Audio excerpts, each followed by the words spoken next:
Itahari FM 92.5 Itahari एफएममा यो कार्यक्रम जीवन साथी।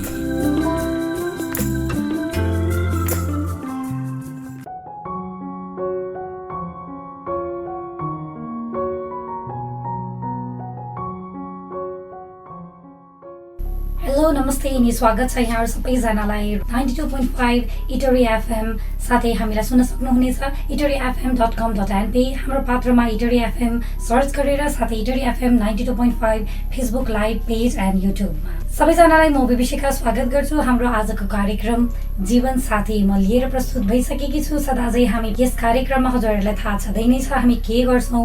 यस कार्यक्रममा हामी वैवाहिक जोडीहरूसँग एकदमै मिठो रमाइलो कुराकानी गर्ने नै छौं र साथसाथै आजको हाम्रो गेस्ट हुनुहुन्छ धेरै वर्षदेखि शैक्षिक क्षेत्रमा लाग्नुभई आफ्नो योगदान शिक्षामा दिँदै आउनुभएका निरन्तर रूपमा यस क्षेत्रमा खटिरहनु भएका इटहरी 20 तरारामा रहेको एकदमै famous school Purvanchal secondary boarding स्कुलका प्रिन्सिपल हाम्रा सौदन राईज्यू हुनुहुन्छ र साथै उहाँको जीवन सङ्गिनी मणिकला राईज्यूसँग हामी हाम्रो कार्यक्रममा मिठा मिठा रमाइला कुराकानी गर्ने नै छौं। Stay tune. इटहरी एफएममा यो कार्यक्रम जीवन साथी।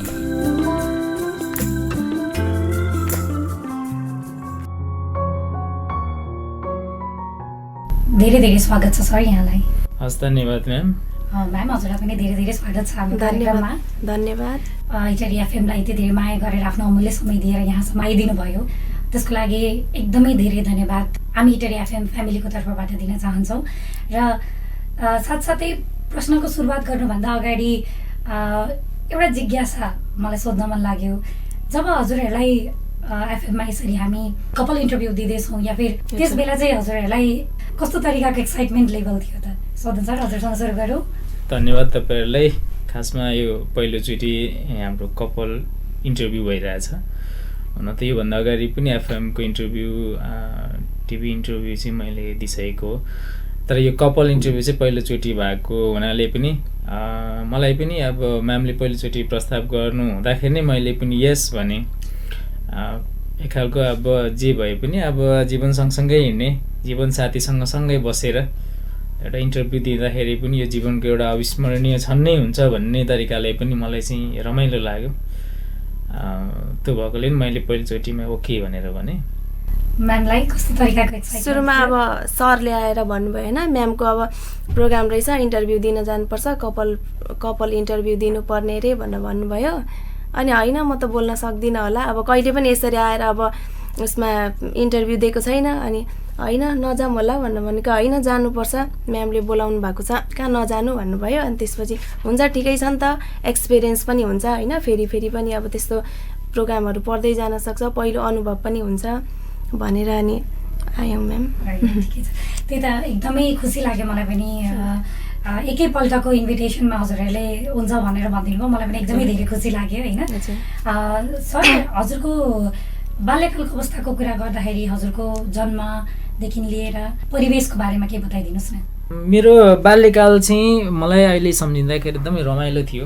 हुन त त्यतिखेर चाहिँ म सानो हुँदाखेरि मलाई चाहिँ कस्तो लाग्थ्यो भने म कहिले चाहिँ अलिक ठुलो मान्छे बन्नु होइन ठुलो मान्छेहरूले विभिन्न गरेको कुराहरू उनीहरूले गरेका एक्टिभिटिजहरूको कुराहरूलाई म यसो एनालाइज गर्थेँ। अनि कहिले चाहिँ म ठुलो भएर त्यसो गर्नु भन्ने जस्तो लाग्थ्यो।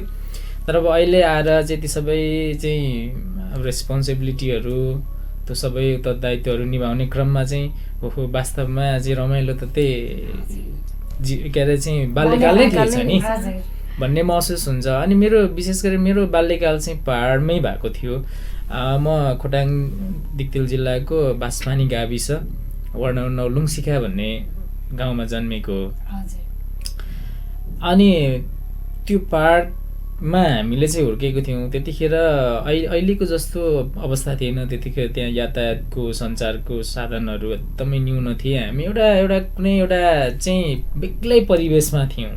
त्यतिखेर हाम्रो जीवनचर्या भनेको स्कुल जाने त्यस पछाडि चाहिँ बाख्राकोठा लाग चाहिँ गाईबस्तुको गोठाला गर्ने, खेतीबारीमा जाने, मकै भटमासहरू खाने।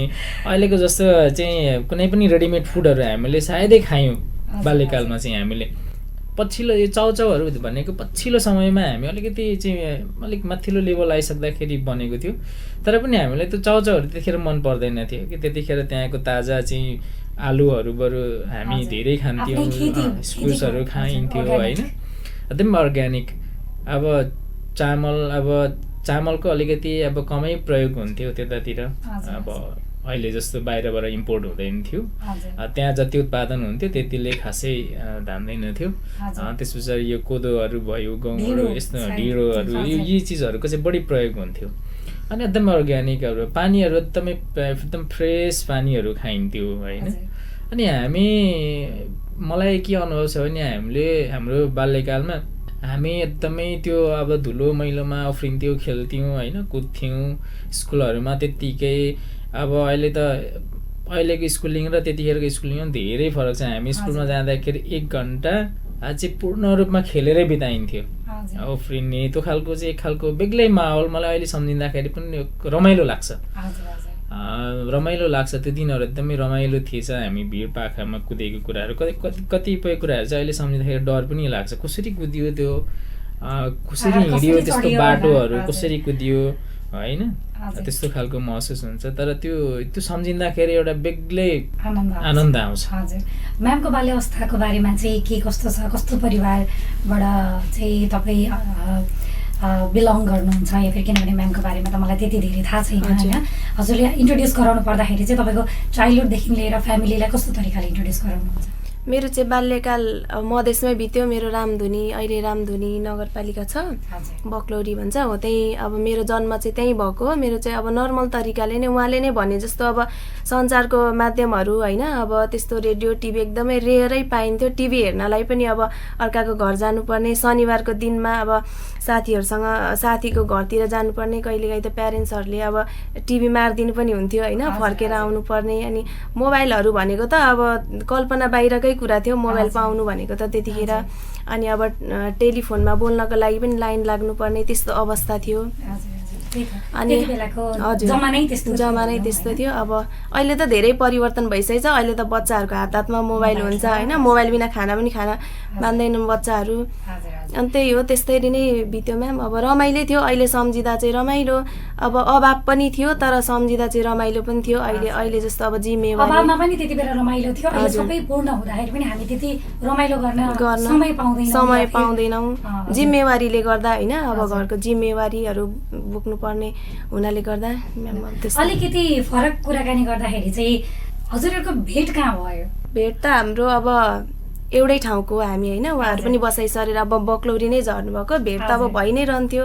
अब त्यस्तो म चाहिँ एसएलसीमा फर्स्ट डिभिजन ल्याएको। अनि किरात राई आयोखा भन्ने हाम्रो राईको एउटा सङ्गठन संस्था छ, त्यसले चाहिँ प्रथम श्रेणीमा पास हुनेलाई चाहिँ अब सम्मान गर्ने प्रोग्राम थियो। त्यसमा चाहिँ उहाँ एज अ प्रोग्राम अर्गनाइजरकै रूपमा आउनुभएको थियो। अनि त्यहीँनिर नै हामी फर्मल बोलचाल सुरुचोटि चाहिँ त्यहीँ भएको।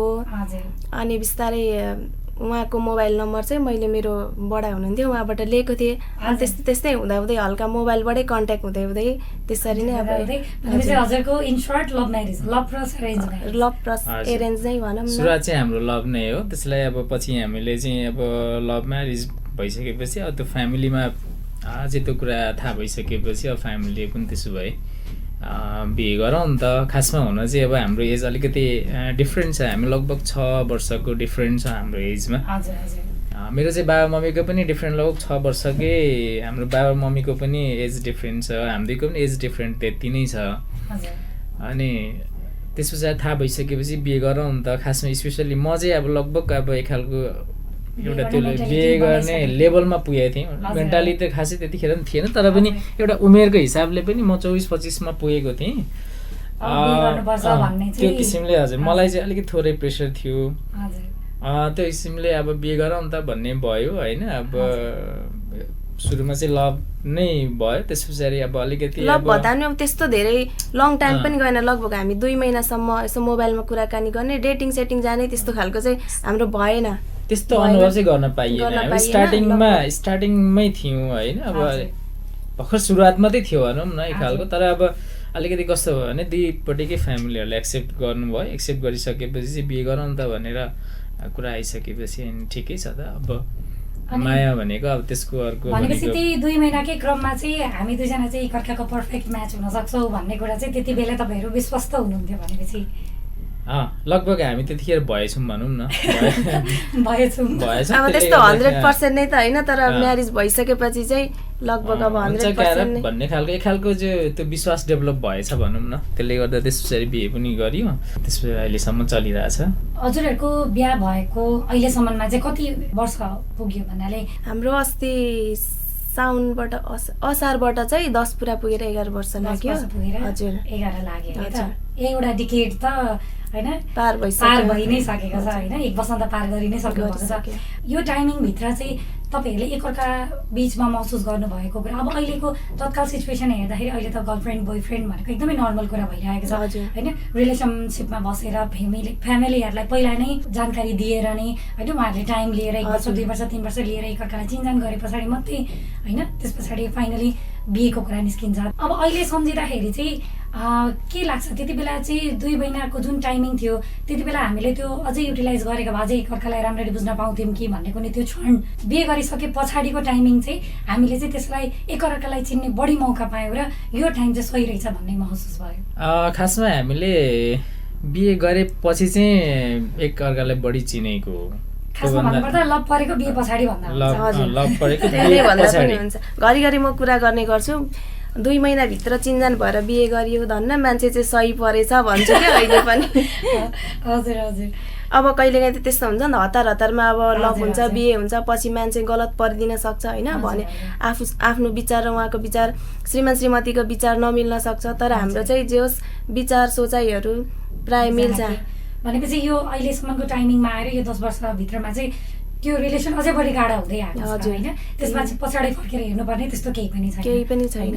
त्यही त अब अहिलेसम्मको स्ट्रगलको रूपमा कुरा गर्दाखेरि हाम्रो पनि इन्भल्भमेन्ट भनेको अहिले त एजुकेसनलाई अलिकति निरन्तरता दिइराख्नु भएको छ हजुरले हैन। प्री प्राइमेरी कोअर्डिनेटर नवदीप एकाडेमीमै हुनुहुन्थ्यो, प्रोप्राइटर स्मारिका फ्यान्सीको प्रोप्राइटर पनि हुनुहुन्छ यहाँ। अहिले हजुर एडुकेसनतिर आफूलाई निरन्तरता दिँदै हैन घर परिवारलाई टाइम दिँदै बिजनेसमा पनि दिँदै तपाईलाई चाहिँ कतिको चाहिँ टाइम म्यानेज गर्न सजिलो गाह्रो भइरहेको छ? गाह्रो त पक्कै पनि टाइम म्यानेज गर्न गाह्रै नै हुन्छ होइन।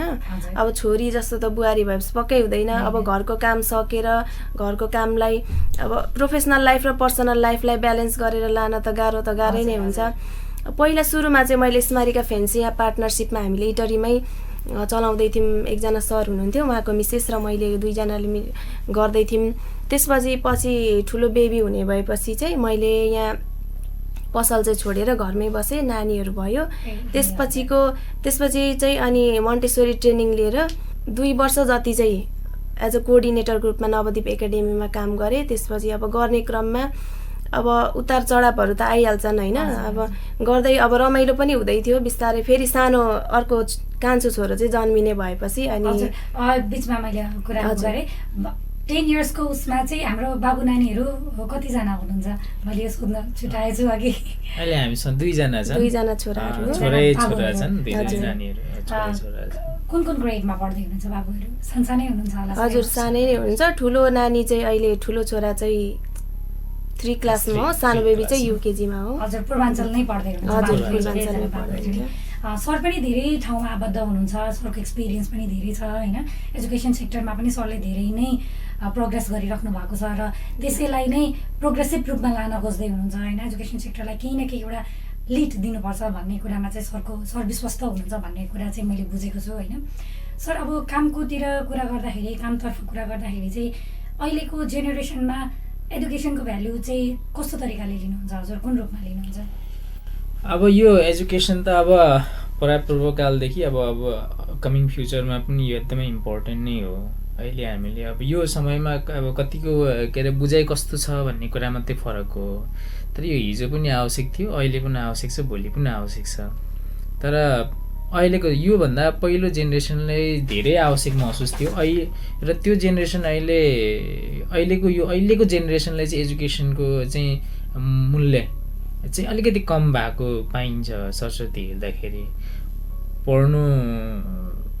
पर्छ भन्ने कन्सेप्टमा अलिकति कमी आएको देखिन्छ। यद्यपि मान्छे पढिरहेछन् होइन। एजुकेसन त इम्पोर्टेन्ट नै हो, किनभने हाम्रो सभ्यताको चाहिँ कुरा पनि आउँछ। यसले धेरै कुराहरू सिकाउने कुराहरू आउँछ। यो खालि यो के अरे चाहिँ एउटा पढि लेखिसकेपछि भोलि एउटा जागिर खाने मात्रै नभएर यो त एउटा जीवन जिउने कलाको लागि पनि हामीले चाहिँ शिक्षा महत्त्वपूर्ण हुन्छ, आवश्यक हुन्छ।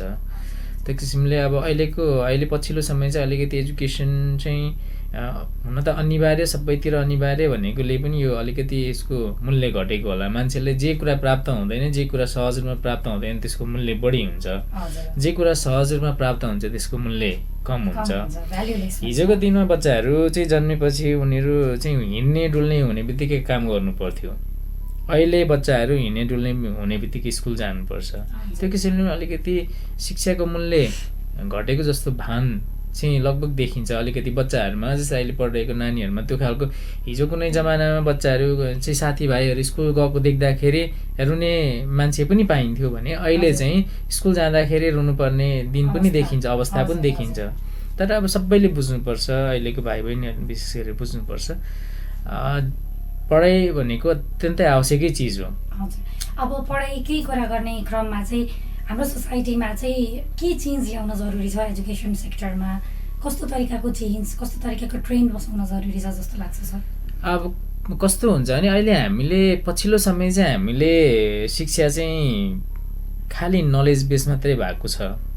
अलिकति शिक्षालाई पनि थोरै बिस्तारै चेन्ज गर्नुपर्छ, यो ड्रास्टिकल्ली त हुँदैन।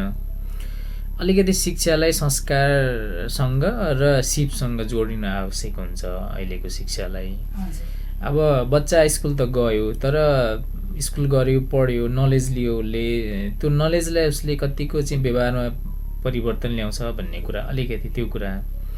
अर्को भनेको उसले कति स्किलहरू, कति सिपहरू सिक्दै गयो। अब सिप भन्ने बित्तिकै अब धेरैजनाले जेनरली काम गर्ने सिप मात्रै भन्ने कुरालाई अलिकति बढी फोकस गरेर हुन्छ। तर सिप भनेको सफ्ट स्किल र हार्ड स्किल दुई खालको स्किलहरू हुन्छन्।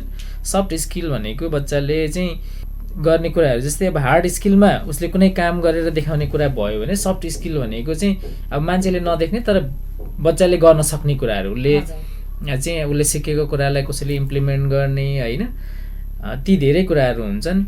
त्यो कुराहरू सिकेको सिकेन बच्चाले भन्ने कुरा चाहिँ महत्त्वपूर्ण कुराहरू हुन्छ। रेगुलर बेसिसमा गरिराख्ने कुरा उसले कतिको कन्टिन्यू दिइराखेको छ भन्ने कुरामा एकदमै ती कुराहरू चाहिँ गर्न आवश्यक हुन्छ। जस्तै अब बच्चाले जस्तै अब नमस्कार गर्दाखेरि पनि कसरी नमस्कार गर्ने, एउटा यो संस्कारसँग जोडिएको कुराहरू हुन्छन् होइन।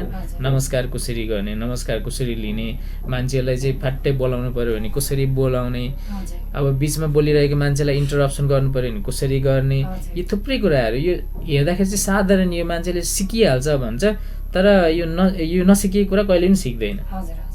यी सफ्ट स्किलहरू पनि सिक्न आवश्यक छ। जस्तै बच्चा बोल्ने बोल्ने कुराहरू, आफ्नो कुराहरू राख्ने स्किलका कुराहरू, मासमा आफ्नो कुराहरू राख्ने स्किलका कुरा, आफूलाई प्रब्लम परेको कुराहरूलाई सर्ट आउट गर्ने कुराहरू, कुनै दुईभन्दा बढी चाहिँ कुनै प्रब्लमहरूलाई कसरी चाहिँ सर्ट आउट गर्ने, त्यो प्रब्लमहरू कसरी निस्किने, आफ्नो मानसिकतालाई कसरी चाहिँ कन्ट्रोल गर्ने, विभिन्न कुराहरूलाई विभिन्न चाहिँ उपायहरूमध्ये कुन चाहिँ बेस्ट हुन्छ भनेर चाहिँ चुज गर्ने यी थुप्रै सफ्ट स्किलहरू हुन्छन्। ती स्किलहरू पनि सिक्दै जानुपर्छ।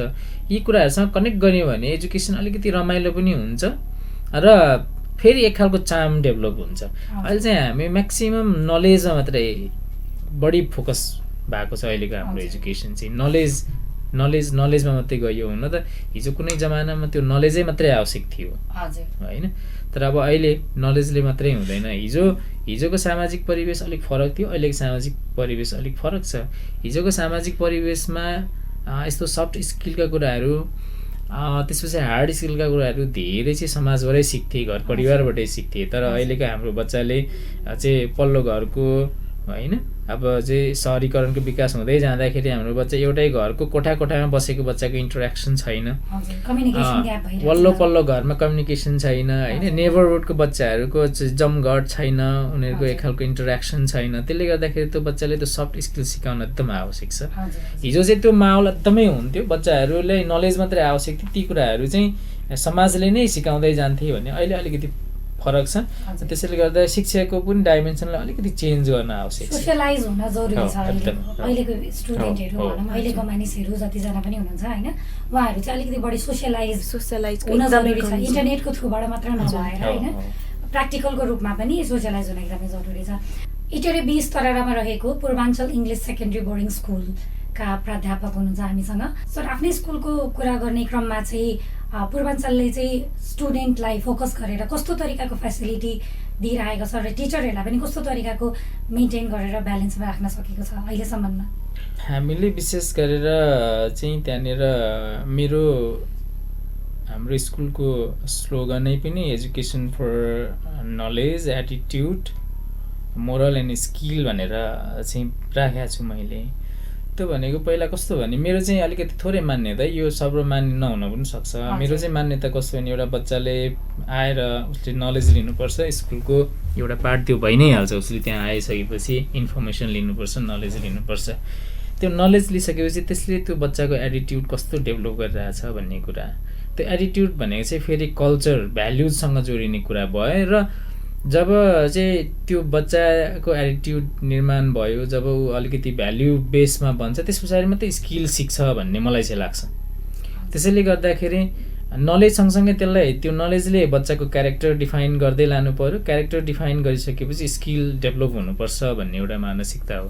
त्यसले गर्दाखेरि हाम्रो परिवेश र हाम्रो चाहिँ यो समाज भयो, हाम्रो परिवेश, हाम्रो चाहिँ उपलब्ध भएका स्रोत साधन, यी सबै कुरालाई चाहिँ कम्बाइन गरेर चाहिँ बच्चाहरूलाई सकेसम्म उनीहरूले खालि आउने पढ्ने, अब हिजोको जस्तो जुन रोड लर्निङ भनेको छ त्यति मात्रै नभएर त्योभन्दा परतिर अलिकति बच्चाले के कुरा सिक्नुपर्छ, उसले चाहिँ मासलाई फेस गर्न सक्नुपर्छ होइन, ऊभित्र भएको क्षमताहरू पनि अलिकति निस्किनुपर्छ भन्ने तरिकाले त्यो कुराहरूलाई समग्र रूपमा समेट्नको लागि हामीले विशेष गरेर बच्चालाई एक खालको चाहिँ पठन पाठन सँगसँगै विभिन्न एक्टिभिटिजहरू, त्यो आउटडोर एक्टिभिटिज हुनसक्छ, इन्डोर एक्टिभिटिजहरू हुनसक्छ, कतिपय चाहिँ बेलमै पनि कतिपय चाहिँ पठन पाठनकै क्रममा ती कुराहरूलाई पनि सिकाउने भनेर हामीले त्यो खालको प्लानिङ गरिरहेका छौँ, प्रोग्रामहरू अर्गनाइज गरिरहेका छौँ।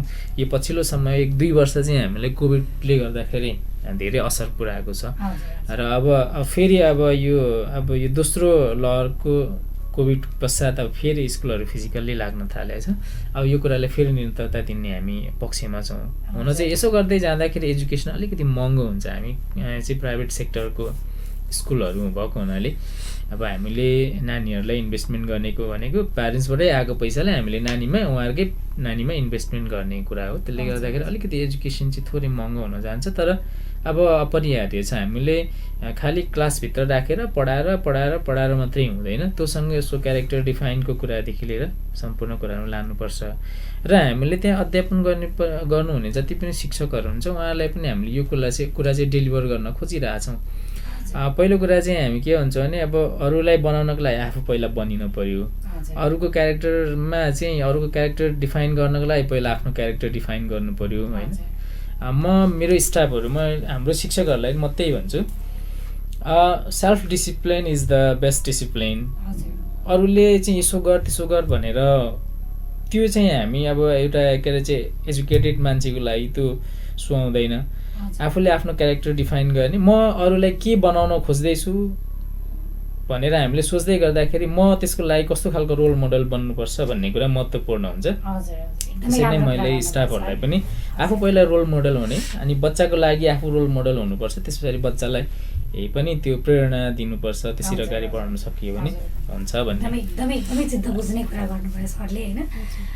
ब्याक टु द टपिक, जीवनसाथीको टपिकमा फेरि फर्क्यौँ होइन। सफल दाम्पत्य जीवनको लागि चाहिँ माया त जरुरी छ नि होइन, माया बिना त जिन्दगी चल्दैन होइन। तर त्यसमा सम्मान भन्ने शब्दले कतिको महत्त्वपूर्ण रोल प्ले गरेको हुन्छ भन्ने सम्मान त अब हुनै पर्यो नि होइन। माया मात्र भएर एकअर्कामा सम्मानै छैन भने त त्यो माया त जतिखेर पनि अब डिस्ट्रोय हुनसक्छ होइन। एकअर्कालाई माया प्लस सम्मान त हुनैपर्छ। माया, सम्मान, सपोर्ट त अब हुनैपर्छ जस्तो लाग्छ। सम्मान बिनाको माया पनि रहँदैन। सायद त्यही नै सर्वोपरि नै होला सायद यो कुरा चाहिँ होइन हजुर। माया मात्रै भएर पनि सम्मान छैन त्यो सम्बन्धमा भने अलिकति गाह्रो नै हुन्छ होइन? माया पनि कस्तो हुनु पर्यो भने प्र्याक्टिकल माया हुनु पर्यो होइन। जस्तै अब अहिले जेनरली बोयफ्रेन्ड गर्लफ्रेन्ड हुँदाखेरिको माया भनेको त्यो अलिकति अनप्र्याक्टिकल हुन्छ। हजुर त्यतिखेर चाहिँ कस्तो हो भने लभ विदाउट रेस्पोन्सिबिलिटी हुन्छ त्यो हजुर हजुर होइन।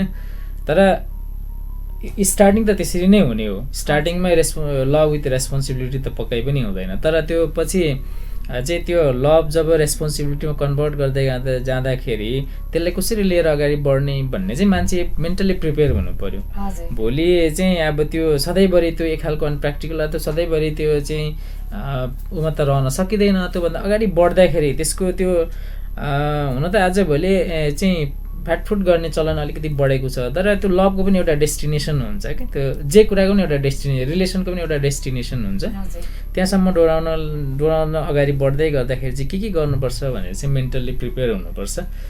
अब अलिकति प्र्याक्टिकल भयो भने सहज हुन्छ, धेरै सहज हुन्छ।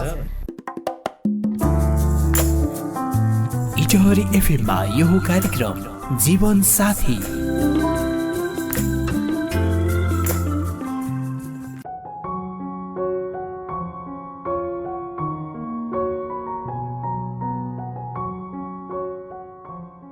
फेरि पनि स्वागत छ यहाँहरूलाई हाम्रो कार्यक्रम जीवन साथीमा। तपाईँहरू हामीलाई सुन्दै हुनुहुन्छ रेडियोमा 92.5, अनलाइन itoryfm.com.mp, इटरी पात्रो हाम्रो पात्रो इटरी एफएम सर्च गरेर, साथै Itahari FM 92.5 Facebook live page and युट्युबमा।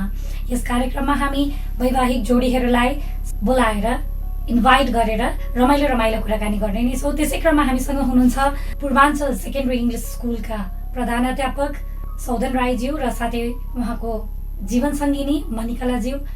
कार्यक्रमलाई निरन्तरता दिँदै फेरि पनि हामी उहाँहरूसँग छोटो मिठो कुराकानी गरेर यस कार्यक्रममा अन्त्य गर्नेछौँ।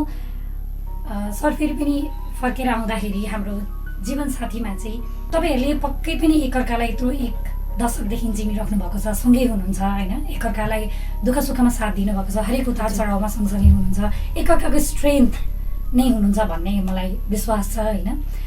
हजुरहरूलाई एकअर्काको कुन कुराले चाहिँ अलिक बढी इन्करेज गर्छ कुनै पनि कार्यक्रम सफल पार्न, कुनै पनि हुन्छ नि प्रब्लमहरूलाई अपलिफ्ट गर्नको लागि होइन, कुनै पनि त्यस्तो तनावलाई चाहिँ एउटा इन्करेजमेन्टको रूपमा लिनको लागि चाहिँ हजुरहरूलाई चाहिँ इन्करेज चाहिँ एकअर्काको रूपमा केलाई लिनुहुन्छ? अब मलाई चाहिँ कस्तो लाग्छ भने अब उनको मलाई सबैभन्दा चाहिँ राम्रो लाग्ने बानी अथवा चाहिँ त्यो चाहिँ कस्तो हो भने उनी रेस्पोन्सिबल छन्, त्यो कुरा चाहिँ मलाई एकदमै एट्र्याक्टिभ लाग्छ उनको। रेस्पोन्सिबल छन्, कुनै पनि कुराहरू कुनै पनि रेस्पोन्सिबिलिटीलाई इजिली लिन सक्छन् होइन। अनि त्यो के अरे चाहिँ रेस्पोन्सिबिलिटी बियर क्यापासिटी नै उसको एकदमै हाई छ। त्यही कुरा मलाई एकदमै के अरे उनको राम्रो लाग्ने बानी त्यो छ होइन। त्यसले गर्दाखेरि नै उनले जे कुरामा पनि पछि हट्दैनन्, जे कुराहरू गर्न तयार रहन्छन् होइन। उनको लागि यो गर्ने यो नगर्ने भन्ने खालको हुँदैन। उनी फेरि अर्को कुरा भने उनले खट्नु पर्दाखेरि उनी अब रात दिन खट्न सक्ने खालको त्यो खालको रूपमा छ। कुनै काम गरेपछि फिनिसिङ गर्नुपर्छ, त्यसलाई फिनिसिङ निकाल्नुपर्छ, त्यसलाई यसो गरेर काम सिद्ध्याउने भन्दा गरेँ भन्ने भन्दा पनि त्यसलाई वाउ भन्ने टाइपले उसको फिनिसिङ निकाल्छिन्। ती कुराहरू मलाई एकदमै राम्रो लाग्छ उनले। अनि अब मेरो चाहिँ म एक्लो छोरो भएको हुनाले त्यत्तिकै पनि मेरो चाहिँ अब बाबा आमाको रेस्पोन्सिबिलिटीको कुराहरू फेरि म एकदमै एक्लो छोरा अनि बुढेसकालको छोरा पनि हो। म र बाबाको मेरो एजको डिफ्रेन्ट नै 45 इयर्सको छ। तर अहिले बाबा खस्नुभयो रिसेन्टली। त्यो भएकोले गर्दाखेरि पनि अब हामी बाबा मम्मीसँगै छौँ। हामी त्यो हुँदाखेरि हाम्रो फ्यामिली पनि ठुलो छ, त्यही किसिमले रेस्पोन्सिबिलिटी पनि अब बढी नै छ। ती कुराहरू उनले एकदमै अहिलेसम्म भित्रदेखि मनदेखि नै क्यारी आउट गरेका छन्। सबैभन्दा ठुलो उनको चाहिँ मलाई चाहिँ इम्प्रेस पार्ने उनीप्रति चाहिँ रेस्पेक्टको भावना, माया त छँदैछ, अब अझै त्यो रेस्पेक्टको भावना, ती कुराहरूले पनि मलाई एकदमै हुन्छ। सरको चाहिँ के कुराबाट चाहिँ हजुर इन्करेज हुनुहुन्छ? उहाँ चाहिँ अब रेस्पोन्सिबल त भइ नै हाल्नुहुन्छ होइन, त्यही माथि सपोर्टिभ, एकदमै सपोर्टिभ हुनुहुन्छ। मैले यस्तो गर्छु उस्तो गर्छु भन्दाखेरि प्राय नाइ भन्नुहुन्न। अब मेरो पढ्ने कुरामा अब घरको जिम्मेवारी सँगसँगै मैले अध्ययनलाई पनि अब निरन्तरता दिइरहेको छु। अध्ययन गर्छु भन्दाखेरि पनि हुन्छ गर न त भनेर उहाँले नै पहिले इन्करेज गर्नुभयो होइन। अनि मेरो उहाँको त्यही हो, मलाई सबैभन्दा मनपर्ने बानी भनेको चाहिँ सपोर्टिभ हुनुहुन्छ। एज उहाँ हस्बेन्ड मात्र नभएर मेरो प्यारेन्ट्सको रूपमा पनि हुनुहुन्छ। उहाँ सबै कुरा एज अ बेस्ट फ्रेन्ड सबै कुराहरू सेयर गर्न सक्छु। उहाँले मलाई गर नहुने कुरामा यसो नगर उसो नगर भनेर अब सल्लाह सुझाव पनि दिनुहुन्छ। उहाँ मेरो हस्बेन्ड मात्र नभएर मेरो बेस्ट फ्रेन्ड प्लस मेरो अभिभावक भन्दा पनि हुन्छ। हजुर कस्तो राम्रो, एकदमै सुन्दा पनि एकदमै हुन्छ नि भित्रैबाट पनि कस्तो राम्रो फिल भयो मलाई आफै नै होइन। यस्तै रमाइलो कुराकानी गर्ने क्रममा हजुरहरूको एक एकवटा कमजोरी भन्नुपर्दा सरको कमजोरी के जस्तो लाग्छ म्यामलाई र म्यामको कमजोरी चाहिँ सरलाई के त्यस्तो कमजोरी छ जसमा चाहिँ मैले यसो टिक गर्दाखेरि चाहिँ म चाहिँ अलिकति फ्लेक्सिबिलिटी पाउँछु भन्ने खालको हुन्छ नि अलिकति, त्यस्तो कमजोरी चाहिँ एकअर्काको के छ होला? अब जस्तै अब के अरे चाहिँ उनको विक पोइन्ट भने चाहिँ कस्तो हो भने हजुर अब उसलाई अलिक कुनै कुराहरू हजुर अलिक फकाएर भन्नु पर्यो होइन। हजुर अनि अब त्यो सँगसँगै अब उनको नाम पनि मनी हजुर होइन। हजुर अब ठ्याक्कै भन्नुपर्दा उसलाई कुनै कुराहरू यसो फकाउनु पर्यो गर्नु पर्यो भने अलिअलि पैसा ठक्क उसलाई दियो भने ठ्याक्कै सपिङ यो सपिङको कुराहरू एकदमै चाहिँ इन्ट्रेस्टेड हो सपिङमा। हजुर यी कुराहरूमा ठ्याक्क गऱ्यौँ भने अलिकति छिटो मानिहाल्छन्। मैले कुनै कुरा अलिकति गर्नु छ फकाउनु छ भने अब मैले त्यो ट्रिक अपनाउने पनि गरेको छु। हजुर हजुर त्यसो हुँदाखेरि चाहिँ म्याम हजुर चाहिँ क्रेडिट कार्ड लिएर सपिङ गरिसक्यो पहिलोचोटि पो थाहा पाएँ त मैले। अनि सरको चाहिँ त्यस्तो केही अब खासै पोइन्ट आउट गर्नुपर्दा त्यस्तो कमजोरी नै त छैन होइन। तर उहाँको एकदमै मन नपर्ने बानी भनेको चाहिँ जस्तै अब घर कतिखेर आउनुहुन्छ भने 10 मिनटमा आउँछु भन्यो भने कम्तीमा 2 घन्टा लाउनुहुन्छ पक्कै पनि होइन। अनि कहिलेकाहीँ खाना पस्किँदै गर है म आउँदैछु भन्नुहुन्छ, खाना पस्केर पनि आउनुहुन्न, हामी खाइसक्छौँ सबै काम सकेर 1 घन्टा जति रेस्ट गरिसक्दा अनि आइपुग्नुहुन्छ क्या। हजुर कामको व्यस्तता नै पनि त्यस्तै छ छन चाहिँ। फ्यामिली टाइम म्यानेज गर्न अलिकति गाह्रो परे जस्तो छ सर होइन। कुनै कुनै बेला चाहिँ भनेको बेलामा नपुग्दिँदाखेरि चाहिँ अलिकति यता गाह्रो हुने रहेछ। त्यो चाहिँ म्याक्सिमम नै हुन्छ प्राय 10 मिनटमा भने 2 घन्टा, 5 मिनटमा भन्नु हुँदाखेरि 1 घन्टा लाउने प्राय उहाँको बानी छ क्या। अनि त्यो बानी चाहिँ मन पर्दैन, नभए प्राय त्यस्तो नराम्रो बानी भन्ने छैन। हजुर एकअर्काको बानी नै चेन्ज गर्नुपर्ने हुँदाखेरि चाहिँ के चाहिँ गरौँ जस्तो लाग्छ? यो चाहिँ चेन्ज भइदिए हुन्थ्यो या फिर यो चाहिँ नभइदिए भयो हुन्थ्यो भन्ने हुन्छ नि। यो भइदिए चाहिँ यसको साटो यो भइदिए यस्तो अलिकति राम्रो हुन्थ्यो या फिर अलिक सहज हुन्थ्यो भन्ने? मेरो चाहिँ के छ उनलाई नै थाहा होला। उसको चाहिँ खासै त्यस्तो खालको चेन्ज गर्नुपर्ने बानी छैन, ठिकै छ सबै। अब अहिलेसम्म त्यही बानीले काम चलिरहेछ, 10 वर्ष गयो होइन। अहिले खासै चेन्ज गर्नुपर्ने त्यस्तो त बानी चाहिँ छैन। भनेपछि म्याम रिसाउनुहुन्न? रिस त अब रिस भनेको चाहिँ मान्छे कस्तो त्यो के अरे एक खालको संवेगको कुरा हो होइन। अब नरिसा भन्यो भने त्यो फेरि त्यसले अर्कोतिर पनि अब नकारात्मक असर गर्न सक्छ। मान्छे रिसाउनु त्यो संवेगको कुरा, हाँस्नु रिसाउनु रुनु भनेर चाहिँ यो संवेगको कुरा हो होइन। प्रायः जसोलाई सोद्धाखेरि चाहिँ उहाँको रिसाउने बानी छ, रिसाउने बानी चाहिँ छिट्टो रिसाइहाल्छिन् भन्ने खालको कुरा आउँछ कि होइन। वाइफहरू चाहिँ प्रायः छिट्टो रिसाइदिइहाल्ने, फकाउन अलिकति गाह्रो हुने भन्ने कुरा हुन्छ, नरिसाइदिए हुन्थ्यो भन्ने कुरा हुन्छ। त्यो एक्सपेक्टेसन हुनु राम्रो हो, तर चाहिँ श्रीमतीहरू रिसाउँछन् त्यो कुरालाई चाहिँ श्रीमानहरूले सहज रूपमा लिनुपर्छ। सोल्युसन नै त्यही हो। श्रीमती रिसाउनु हुन्न भनेर सोच्नु भनेको चाहिँ पुरुषको लागि घातकै हो, त्यसले उल्टो असर दिन्छ। त्यसले गर्दाखेरि श्रीमती रिसाउँछन्, त्यो श्रीमती रिसाउनु पर्छ रिसाउँछन् भनेर आफूले एक्सेप्ट गर्नु चाहिँ त्यो सहज हो। किनभने नरिसाए हुन्थ्यो भनेपछि रिसाउँछ, रिसाएपछि नरिसाए हुन्थ्यो भनेपछि त्यहाँ चाहिँ विचार चाहिँ नमिल्न सक्छ। त्यसले बिस्तारै अलिकति रिलेसनलाई गर्न सक्छ। श्रीमती रिसाउने नै हो भनिसकेपछि रिसाइरहेछन्, रिसाउने कामै हो भन्ने हो, छोडिदिने हो। त्यसले सहजता ल्याउँछ रिलेसनलाई। भनेपछि श्रीमती रिसाउँछिन् भन्ने कुरा चाहिँ बुझ्नु पर्यो। श्रीमती रिसाउँछिन् है, उसको कामै त्यही हो भन्ने तरिकाको एउटा त्यसलाई चाहिँ सहर्ष स्वीकार गर्नु पर्यो। मेरो श्रीमती रिसाउँछिन् केही छैन होइन, म भकाइहाल्छु नि भन्ने खालको चाहिँ हुनु पर्यो होइन। म्यामको उहाँको खासै त्यस्तो चेन्ज नै गर्नुपर्ने बानी चाहिँ मलाई केही पनि लाग्दैन, सबै सन्तोषजनकै छ अहिलेसम्म हजुर, ठिकै ठिकै छ। छ, यस्तै नै रहिरहोस् हजुर, होइन। यस्तै एकदमै नै तपाईँहरूलाई रहिरहोस्। अझै पनि कयौँ डिग्रेड जान बाँकी नै छ, निरर्धन हजुर। जान बाँकी नै छ, निरर्धन हुन बाँकी नै छ होइन। त्यसको लागि हजुरलाई धेरै धेरै धेरै नै शुभकामना होइन। हजुर। हामी कार्यक्रमको अन्त्यतिर आइसकेका छौँ होइन। अब कुरा गर्दै जाँदाखेरि मेरो अन्तिम प्रश्न हजुरहरूलाई के रहन गयो भन्दा, अहिले सर पनि धेरैवटा संस्थामा आबद्ध हुनुहुन्छ, म्याम पनि केही न केहीमा आबद्ध हुनुहुन्छ नै होइन, गरिराख्नु भएको छ, निरन्तरता अझै जान्छ नि। त्यसको लागि हजुरहरूको एक्चुअल फ्युचर प्लान चाहिँ के छ? हाम्रो फ्युचर प्लान एकदमै सिम्पल छ। म त्यति अब अलिकति पछिल्लो समय म अलिकति कुनै समयमा मात्रै महत्त्वाकाङ्क्षी मान्छे हो। हजुर। पछिल्लो समय त्यसलाई व्यवहारिक रूपमा बढ्दै गर्दाखेरि मैले धेरै महत्त्वाकाङ्क्षाहरूलाई घटाउँदै गएको छु। हजुर महत्त्वाकाङ्क्षा हुनु हुँदैन भन्ने अलिकति लागिरहेछ पछिल्लो समय चाहिँ मलाई। धेरै हुन त महत्त्वाकाङ्क्षा हुन राम्रो पनि हो। अहिले अलिकति महत्त्वाकाङ्क्षा घटाएको छौँ मैले अब त्यस्तो धेरै ठुलो चाहिँ फ्युचर प्लान पनि बनाएको छैनौँ। हामी साधारणतया हामी एउटा चाहिँ सुखी परिवारमा बस्न पाऊँ। मेरो लगभग यो एजुकेसन सेक्टरमा कुनै चाहिँ प्राविधिक त्रुटि अथवा एउटा टेक्निकल इस्यु कुनै चाहिँ अब जीवनमा कुनै त्यस्तै खालको मोड आयो भने फरक हो, नत्र भने म लगभग यो शैक्षिक क्षेत्रलाई नै म निरन्तरता दिने मेरो सोचाइ छ। सायद म यो क्षेत्रभन्दा पर जाँदिनँ होला, किनभने अब 10औं वर्ष भइसक्यो। अब 10औं वर्षभन्दा पनि लगभग 14 वर्ष जति भएछ यो क्षेत्रमा लागेको।